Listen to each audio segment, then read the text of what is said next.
28 दिसंबर 2022। जनवरी attempt के सिर्फ 20 से 25 दिन बचे हैं। मैं मॉक टेस्ट देता हूं और मेरे सिर्फ 60 मार्क्स आते हैं। वहां से मैं कैसे एनआईटी सिक्योर करता हूं फर्स्ट अटेम्प्ट में, देखते हैं इस वीडियो में। So how I crack JEE. मैंने लास्ट के 20-25 दिन में ऐसा क्या कर लिया कि मेरे 60 मार्क्स से मैंने एनआईटी सिक्योर कर लिया फर्स्ट अटेम्प्ट में ही। तो मैं भी वही बच्चा था जिसका 30 to 40% सिलेबस कंप्लीट है। मेरा भी कोई 70-80% सिलेबस कंप्लीट नहीं था। मैंने भी वो 28 चैप्टर्स ही कर रखे थे जो मैंने तुम्हारे को बताए थे, शायद उतने भी नहीं कर रखे थे। तो जिनकी तैयारी खराब चल रही है मैं उनको हाईली रिकमेंड करूंगा कि तुम सबसे पहले वो 28 चैप्टर्स कंप्लीट करो।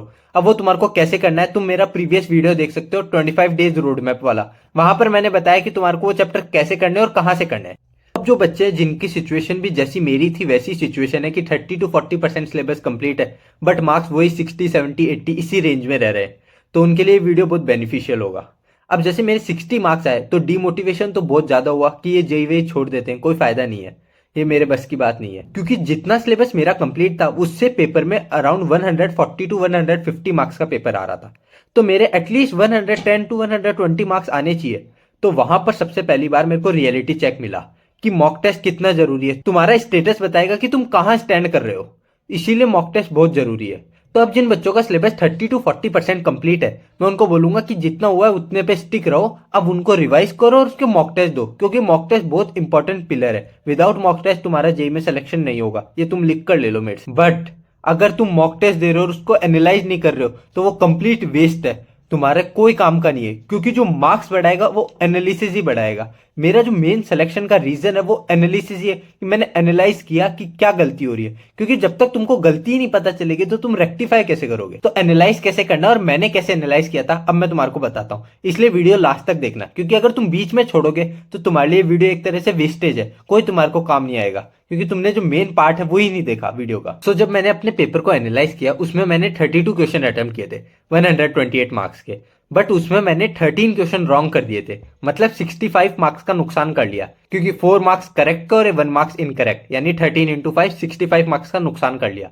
तो वहां मेरे को समझ में आ गया कि अगर मैंने अपने नेगेटिव रोक लिए तो मेरे मार्क्स अपने आप ही बढ़ जाएंगे। तो मैंने नेगेटिव रोकने के लिए एक स्ट्रेटेजी फॉलो की थी, वो मैं तुम्हारे को भी बता देता हूँ। सबसे पहले मैं पेपर में देखता था कि मैंने जितना सिलेबस पढ़ा है उससे कितने क्वेश्चन आए। मैंने जैसे एज्यूम कर लेते हैं 40 क्वेश्चन आए। अब मैंने उसमें से कितने अटेम्प्ट किए, मानो मैंने 30 अटेम्प्ट किए, तो अब मेरे 10 क्वेश्चन मैंने अनअटेम्प्टेड रहे थे। अब मैं उसमें से देखता था कि इजी, मॉडरेट एंड डिफिकल्ट कितने क्वेश्चन है। तो मानो उसमें डिफिकल्ट क्वेश्चन 5 थे, तो मैंने कहा ये 5 क्वेश्चन को मैं हाथ नहीं लगाऊंगा। बट जो इजी एंड मॉडरेट है, मानो 3 इजी आ गए और 2 मॉडरेट आ गए, तो मेरा अगले पेपर में ये रहता था कि मैं इजी एंड मॉडरेट क्वेश्चन नहीं छोड़ूंगा पेपर में, कुछ भी हो जाए डिफिकल्ट क्वेश्चन छोड़ दूंगा। अगर 10 के 10 डिफिकल्ट हुए मैं छोड़ दूंगा, but easy and moderate question होगा वो मैं नहीं छोड़ूंगा। तो यहीं से मेरे 2 से 3 क्वेश्चन का इंक्रीमेंट हो गया कि मैं अगले पेपर में ये ध्यान रखता था कि मेरे इजी एंड मॉडरेट क्वेश्चन ना छूट जाए। क्योंकि बाद में पेपर के बाद ऐसा होता है, काश यार ये क्वेश्चन तो बहुत इजी था, ये पहले देख लेता अच्छे से तो हो जाता। वो मेरे साथ नहीं होने लगा, क्योंकि मैं पेपर में ये दिमाग माइंडसेट से जाता था कि मेरे को इजी एंड मॉडरेट नहीं छोड़ना। ये तो रहा मैंने अनअटेम्प्टेड क्वेश्चन को कैसे टैकल किया। बट जो मेरे क्वेश्चन गलत हो रहे थे उनको मैंने कैसे सही किया, कैसे मिनिमाइज किया। तो मेरे को पता था कि मेरे 12 क्वेश्चन गलत हो रहे हैं, अगर मैं उसको 3 से 4 क्वेश्चन तक ले आता हूं तो मेरे 7-8 क्वेश्चन का बेनिफिट होगा और मुझसे मेरे को 30 से 40 मार्क्स का इंक्रीमेंट हो जाएगा। तो जो क्वेश्चन गलत होता था मैं उसको 3 कैटेगरी में डिवाइड कर देता था। पहला कि कंसेप्ट की वजह से मैं कंसेप्ट भूल गया, कंसेप्ट गलत लगा लिया, उसकी वजह से रॉन्ग हो गया। दूसरा मैंने सिली मिस्टेक कर दी, उसकी वजह से गलत हो गया। और तीसरा मैंने क्वेश्चन को गलत पढ़ लिया, जैसे क्वेश्चन होता है which of the following is not correct, हमने पढ़ लिया करेक्ट है तो वहां टिक लगा दिया, तो वो वाली गलती नहीं करनी। तो मैंने ये 3 कैटेगरी में डिवाइड कर दिया। सो कंसेप्ट वाली गलती को मैं सही करने के लिए अपने शॉर्ट नोट्स को बार बार रिवाइज करता था, ताकि मैं कोई कंसेप्ट भूलूं ना या कोई कंसेप्ट गलत ना लगा दूं। और वहीं रही जो सिली मिस्टेक वाली है, तो मेरे को पता था कि मेरे को 75 क्वेश्चन अटेम्प्ट नहीं करने, मुझे 40 to 45 क्वेश्चन अटेम्प्ट करने। तो जो क्वेश्चन रिमेनिंग रह गया उनका टाइम मैं इन क्वेश्चनों को दे सकता हूँ। तो मैं इन क्वेश्चनों को आराम से करता था, धीरे करूंगा बट सही करूंगा। और बात रही क्वेश्चन रॉन्ग पढ़ने वाले, तो मैं उस क्वेश्चन को सही से पढ़ता था, एक बार 2 बार पढ़ता था, ताकि मेरे ये गलती ना हो कि मैंने क्वेश्चन गलत पढ़ लिया। अब ये चीजें मेरी एक मॉक टेस्ट में तो इंप्रूव नहीं हुई, बट जैसे जैसे मैं 5-6 मॉक टेस्ट दिए तो मेरी ये गलतियां धीरे धीरे धीरे कम होती गई। तो ये सारी चीजें करने के बाद मेरे एट द एंड मार्क्स 120 के लगभग आ रहे थे।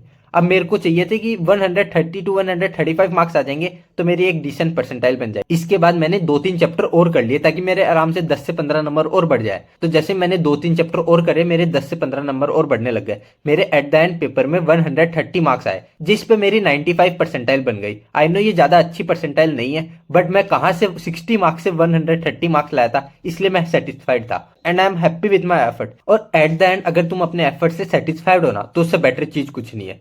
तो मैं अपने एफर्ट से सेटिस्फाइड था कि मैंने जितना पढ़ाई की उसके हिसाब से मेरे को रिजल्ट मिल गया, और फाइनली मैं एनआईटी दुर्गापुर में पढ़ रहा हूँ सेकंड ईयर में। सो ये थी मेरी जेई जर्नी कि मैं कैसे 60 मार्क्स से एनआईटी दुर्गापुर पहुंचा।